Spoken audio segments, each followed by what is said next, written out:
हर खबर पर होगी आपकी पकड़। डाउनलोड कीजिए एबीपी लाइव ऐप। नमस्ते भारत में सबसे पहले बात, डूबते को तिनके के सहारे वाली कहावत जो आपने बहुत बार सुनी होगी, अक्सर सुनते होंगे, लेकिन मध्य प्रदेश की विदिशा में एक डूबते हुए शख्स को मंदिर का सहारा मिला, वो भी उस मंदिर का जो कि बाढ़ में पूरी तरीके से डूबा हुआ था। आखिर ये सब कैसे हुआ, रिपोर्ट बताएगी। उफनती हुई नदी है, डूबे हुए मंदिर हैं और एक डूबे हुए मंदिर के शिखर को कसकर पकड़े हुए एक युवक है जो कि जान बचाने की गुहार कर रहा है। ये युवक नदी किनारे घाट पर नहाने गया था। उसका पैर फिसला और बाढ़ में बहने लगा। बहते बहते उसने डूबे हुए मंदिर का ये शिखर पकड़ लिया। इसके बाद मौके पर पुलिसकर्मी और दूसरे लोगों ने उसे बचाने की जद्दोजहद शुरू की। रस्सियों से बांधकर 2 ट्यूब पानी में उसके नजदीक फेंके गए। इसके बाद ट्यूब की मदद से उसे इस मुसीबत से बाहर निकाला गया। ये हैरान करने वाली घटना हुई मध्य प्रदेश के विदिशा में, जहां बेतवा नदी खतरे के निशान के पास बह रही है। इससे नदी किनारे के घाट और मंदिर भी पानी में पूरी तरह से डूब गए। मंदिरों के सिर्फ शिखर ही दिखाई दे रहे हैं। इन्हीं मंदिरों में से एक मंदिर के शिखर की वजह से इस युवक की जान बच पाई। यानी डूबते को तिनके का नहीं बल्कि मंदिर के शिखर का सहारा मिला। और कटक में भी मंदिर डूब गए। ऐसा नहीं कि केवल मध्य प्रदेश में ही डूबे, उड़ीसा में भी बाढ़ के हालात खराब हो गए। महानदी में आई बाढ़ की वजह से कटक के नरसिंहपुर में मां भट्टारिका मंदिर में कई फीट पानी घुस गया। ये मंदिर महानदी के किनारे स्थित है और बताया जा रहा है कि यहाँ 6 फीट से ज्यादा पानी भर गया है। आप इस वक्त अपने टीवी स्क्रीन पर जो तस्वीरें देख सकते हैं, इन तस्वीरों में मंदिर लगभग आधा पानी में डूबा हुआ दिख रहा है और पानी लगातार बढ़ रहा है। ओडिशा में भीषण बारिश और बाढ़ की वजह से अब तक 17 लोगों की मौत हो चुकी है और 10,000 से ज्यादा घरों को नुकसान पहुंचा है। किस हद तक पहुंचा है महानदी के उफान में, आप देख सकते हैं इन तस्वीरों में। तो महानदी के उफान में मंदिर डूब गए हैं। मंदिर में 6 फीट से ज्यादा पानी भर गया और तस्वीरें जो भी देख रहा है वो हैरान रह गया। भगवान के दर तक आ चुका है बाढ़ का पानी। स्थितियां कितनी खराब, मध्य प्रदेश से लेकर ओडिशा, ओडिशा से लेकर देवभूमि, देवभूमि से लेकर महाराष्ट्र, हर जगह स्थितियां यही। तस्वीर देखिए आप, ऊंचाई की तस्वीर आपको साफ तौर पर दिखाएगी कि पूरा मंजर दूर से कैसा है। पानी की जो कोलाहल है उससे आप समझ सकते हैं कि पानी की रफ्तार कितनी जबरदस्त तेज है कि पूरे मंदिर को अपने आगोश में ले लिया है। तो भगवान के दर को भी बाढ़ ने नहीं बख्शा। महानदी के उफान में मंदिर डूब गए हैं और तस्वीरें बता रही हैं कि हालात किस कदर यहाँ बेकाबू हो गए हैं, किस कदर मंदिर से बाढ़ का पानी होता हुआ गुजर रहा है। तस्वीरें आप देख सकते हैं। महानदी में जब पानी का सैलाब आया तो उसके बाद आसपास के इलाकों को अपनी जद में ले लिया और पानी से ये कटक की ये तस्वीरें आप देख रहे हैं कि 6 फीट से ज्यादा मंदिर में पानी भरा हुआ है।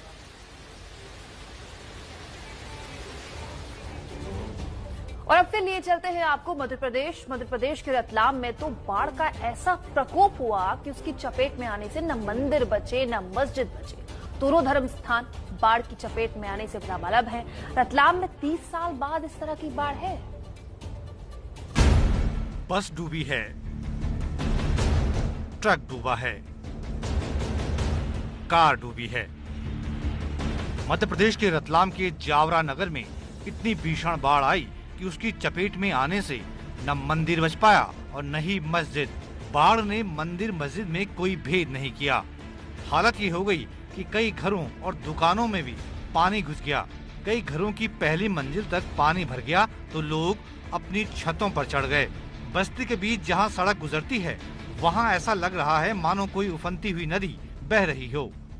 दरअसल यहां 2 दिन से लगातार बारिश हो रही है, जिसकी वजह से जावरा नगर के बीच बहने वाले पीलिया खान नाले में उफान आ गया।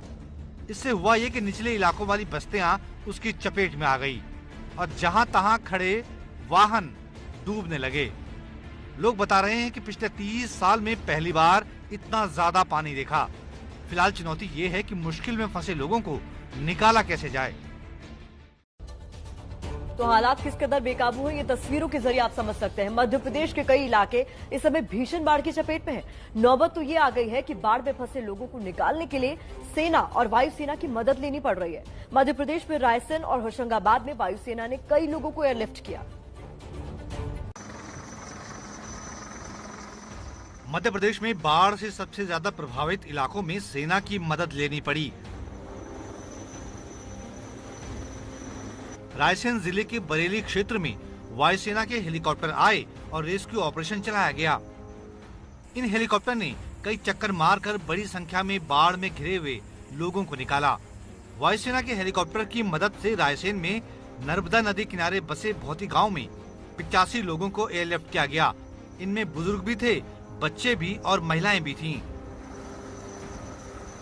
रविवार को दिन भर वायुसेना के हेलीकॉप्टर प्रभावित इलाकों में लोगों को निकालने के लिए उड़ान भरते रहे। लेकिन मध्य प्रदेश में सिर्फ रायसेन ही नहीं, होशंगाबाद में भी बाढ़ का संकट जब बढ़ गया तो सेना और वायुसेना की मदद लेनी पड़ी। यहाँ भी वायुसेना के हेलीकॉप्टर से बाढ़ में घिरे लोगों को एयरलिफ्ट किया गया। वायुसेना ने एयरलिफ्ट किया तो सेना की टीम होशंगाबाद में नावें लेकर पहुंच गई। सेना के ट्रकों में नाव लाद कर लाई गई और उन्हें क्रेन से उतारा गया।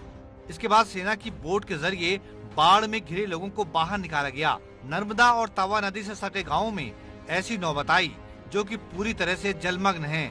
यहाँ रेस्क्यू ऑपरेशन लगातार जारी है।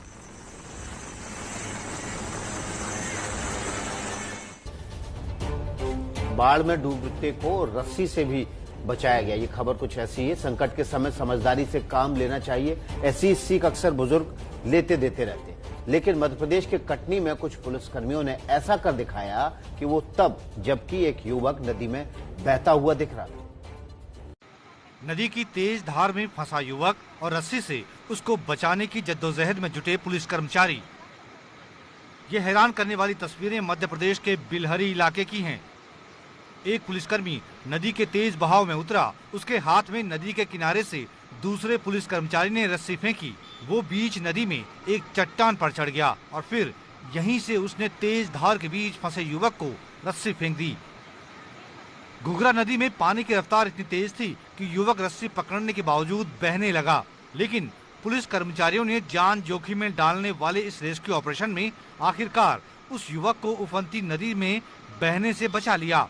तब पता चला कि नीरज नाम का वो युवक अपने दोस्तों के साथ पिकनिक मनाने घुघरा गांव में नदी किनारे गया था। अचानक नदी का जलस्तर बढ़ गया और ये युवक उफनती नदी में गिर गया। वो तो गनीमत रही कि उस वक्त रास्ते से पुलिस की टीम गुजर रही थी, जिन्होंने रस्सी के जरिए ये खतरनाक रेस्क्यू ऑपरेशन कामयाबी से पूरा किया।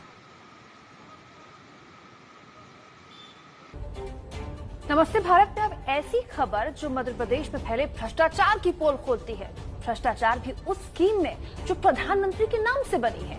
एक पुल जिसका उद्घाटन भी नहीं हुआ, पहली बारिश में बह गया। 30 जून 2020 को पुल बनकर तैयार हुआ और 30 अगस्त 2020 को उद्घाटन से पहले ही पानी में बह गया। मध्य प्रदेश के सिवनी में वैन गंगा पर बना करोड़ों का ये पुल 2 महीने भी नहीं टिक पाया।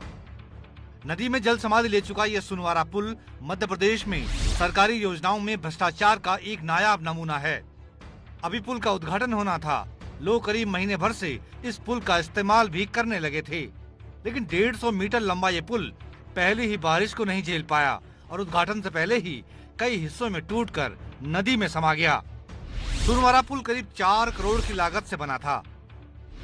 सबसे बड़ी बात यह है कि ये पुल प्रधानमंत्री ग्राम सड़क योजना के तहत बना था।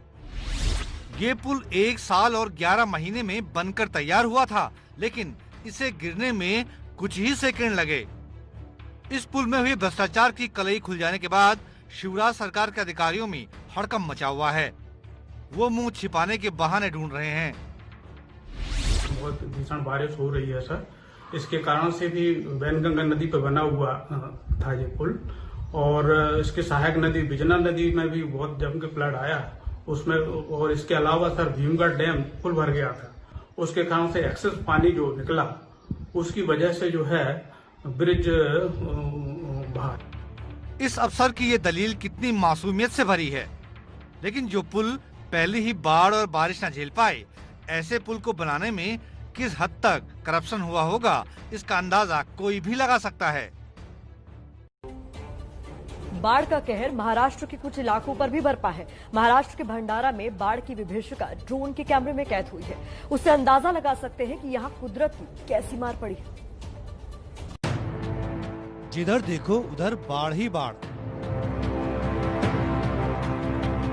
बाढ़ में डूबी बस्ती, बाढ़ में डूबे मकान, बाढ़ में डूबे खेत और बाढ़ में डूबे रास्ते। ये ड्रोन कैमरे से ली गई तस्वीरें महाराष्ट्र के भंडारा की हैं, जो कि बाढ़ से सबसे ज्यादा प्रभावित इलाकों में से एक है। भंडारा की बाढ़ की तो ये आसमान से ली गई तस्वीरें हैं, लेकिन जरा जमीन के हाल देखिए। ज्यादातर इलाके जलमग्न हैं। भंडारा के बस अड्डे में पानी भरा है। यहाँ कितना ज्यादा पानी है ये तस्वीर से अंदाजा लग रहा होगा। घुटने से ऊपर तक के पानी में चलना यहाँ लोगों की मजबूरी हो गई है। मध्य प्रदेश में मुसीबत चौतरफा है। बालाघाट में तो एक ऐसी इमारत बाढ़ में बुरी तरह से घिर गई जहां कोरोना के मरीज भर्ती किए गए। कोरोना सेंटर तक पहुंचने के सारे रास्ते बंद हो गए। इसके बाद एक रास्ता निकाला गया। रिपोर्ट। सामने पानी में घिरा कोरोना सेंटर है। इधर नाव पर सवार लोग हैं और बीच में है पानी में गुम हुआ रास्ता। मध्य प्रदेश के बालाघाट में पानी से घिरा हुआ ये कोविड सेंटर किसी टापू की तरह नजर आ रहा है। ऐसे में वहाँ फंसे मरीजों तक जरूरी सामान पहुँचाने के लिए नाव की मदद ली गई। आज यहाँ गुंगले के क्वारंटाइन सेंटर में कुछ हमारे जो कोरोना के संदिग्ध मरीज फंसे हुए थे, आज उनको खाना पहुँचाने के लिए हमारे होमगार्ड की टीम के साथ मैं डॉक्टर अंकित त्रिपाठी उनको खाना पहुँचाने गया और उनको सभी व्यवस्थाओं का जायजा लिया। अब जरा ये तस्वीर देखिए। ये तस्वीर इसी कोविड सेंटर की छत से ली गई है। आसपास कोई जगह ऐसी नहीं बची जहां की पानी न भरा हो। सड़क और रास्ते का कोई अता पता ही नहीं चल रहा है। दरअसल ये कोरोना सेंटर वैनगंगा नदी के तट पर बना है। भारी बारिश के बाद नदी में उफान आया तो पूरा इलाका बाढ़ में घिर गया। बाद में स्वास्थ्य विभाग की टीम ने CRPF की मदद से यहाँ फंसे मरीजों को निकालकर सुरक्षित जगहों तक पहुँचाया। इस कोविड सेंटर में 13 कोरोना संदिग्ध मरीजों को क्वारंटीन किया गया था। नमस्ते भारत में हम तीनों आपको लगातार बाढ़ बारिश पर अपडेट दे रहे हैं। मध्य प्रदेश में बाढ़ में सबसे ज्यादा मुसीबत उन लोगों के सामने हुई है जो असहाय हैं। इसीलिए रायसेना में जब एक गर्भवती महिला तक कोई मदद नहीं पहुंची तो SDRF की टीम बोट लेकर आई। पानी से लबालब सड़क, सड़क पर लाई गई नाव और नाव में बैठाई गई गर्भवती महिला। मध्य प्रदेश के रायसेन जिले के मांगरोल गांव में SDRF के 5 जवानों की टीम ने इसी तरह एक गर्भवती महिला का रेस्क्यू करके उसे अस्पताल पहुंचाया। नर्मदा नदी के किनारे बसा ये गांव चारों तरफ से पानी से घिरा हुआ है। ऐसे में जब इस महिला के घर वालों की चिंता और नाउम्मीदी बढ़ रही थी, तब स्थानीय प्रशासन की सिफारिश पर SDRF की टीम नाव के साथ मौके पर पहुंची। उसके बाद गर्भवती महिला को सुरक्षित निकालकर बरेली के सरकारी अस्पताल पहुंचाया गया, जहां इस महिला ने एक बच्चे को जन्म दिया। मांगरोल में एक गर्भवती महिला जो थी वो भी फंसी हुई थी, उसका भी हमने रेस्क्यू किया और अभी उनको अभी यहाँ पर जो है बेबी हुआ है, बालक पुत्र रत्न की प्राप्ति हुई है। बाढ़ में फंसी जो महिला निकाली गई, वो और उसका नवजात बच्चा दोनों अब स्वस्थ हैं। इस तरह SDRF की टीम ने एक साथ 2 जिंदगियां बचा लीं।